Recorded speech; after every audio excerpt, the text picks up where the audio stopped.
I think the first year out of college is really hard, and I remember it myself, how difficult it was.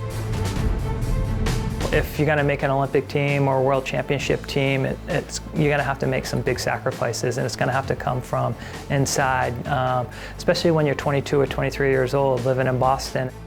For Corey coming, she's from Mississippi and she went to the University of Florida in Gainesville, so coming up here, I was more scared about her than anyone else. The same day that I signed my contract with New Balance, I told my mom that I should probably go have my shin checked out, but no one should be alarmed because it probably wasn't anything. And sure enough, I had a stress fracture. I just walked outside and picked up the phone and called Mark straight away and told him, okay, here's the deal. I'll be in Boston soon, but I'm not going to be running.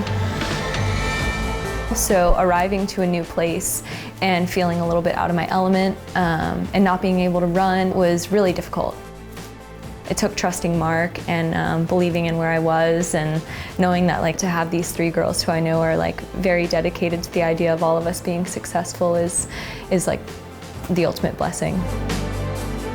Having a teammate as strong and as talented as Abby is a privilege. Abby being from Massachusetts, I thought it's pretty close. She can scoot home and see her parents. She's really a family type person. Dartmouth, where I went to school, was sponsored by New Balance, so I was familiar with the gear. When I found out that this relationship could continue for years beyond college, I was greatly relieved and just excited. You know the effort. 40 seconds. We go.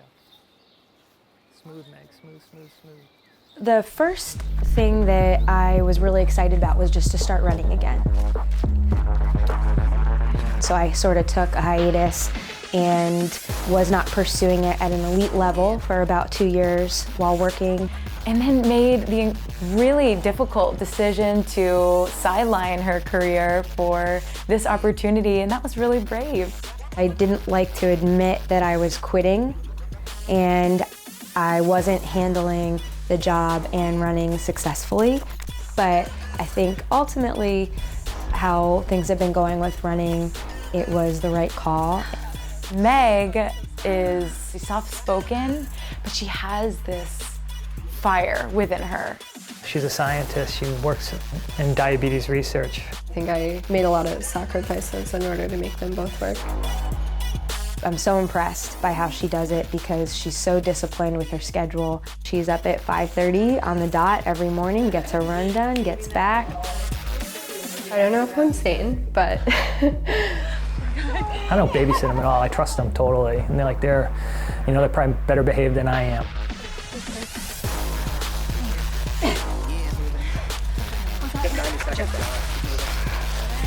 Okay. Ready? Just be smooth, man. Yeah. Stay behind her no matter what, Cor. We all agree that team trumps the individual, and we're all willing to make the sacrifices it takes to have that outlook. 16. Perfect, Corey. That's great. That's hard to do alone. that was tough. Yeah.